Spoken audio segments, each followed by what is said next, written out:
fogalmad sincsen, mekkora dolog, mikor a bandás feltekered és a kesztyűt felhúzod. Egy férfi életében mekkora érzés, mikor egy tökéletes akció vége orvérzés. Törött bordák, földdagadt szemek, de a boxennél több, ezek csak kötelező sebek. Pont mint az élet, és ahogy éled, hogyha felkészültél belőle, talán túléled. Egy fontos szabály, magadért kiállj. A kislány, aki rimjál, az okos ember. És ha úgy hozza az élet, hogy mégis bekaptál egy pofon, föl kell állni, számon kérni attól, kitől kapod. Ott nincs senki veled, nem fogják a kezed. Ketten mentek be, de csak egy győztes lehet. Úgyhogy tedd fel a kezedet és húzd el a fejed. Egy gába fut el, jön a következő menetel.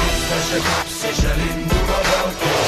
A tömeg ordít, bent van az egyenes. Tisztelni kell, hogy a harcnak a végén harsogják a nevedet. Észre se kapsz és elindul a jogkész. Készül az egyenes. Tisztelni kell, hogy a harcnak a végén a tömeg rúgja a nevedet. ki lesz a bajnok, kinek a végén matod, ki megy a mennybe, kiből lesz halhatatlan harcos.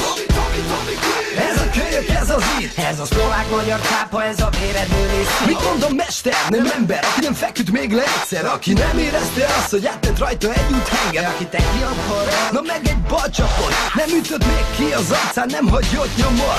Úgyhogy mondj csak fel az égbe, fogak összezárva és ne felejtsd el, hogy a vége, hogy folyjon másnak a vére. Maximum megvere, és aki itt nyer, apám, az majd az égbe megy. Komoly autó, komoly csajok, és ezt mindent ingyen kapott. Hatalmas lóvé, színes címlapon. Pollux a mentor, a boxisten nője, ez az ökölhívás haver, légy üdvözölve. Észre se kapsz és elindul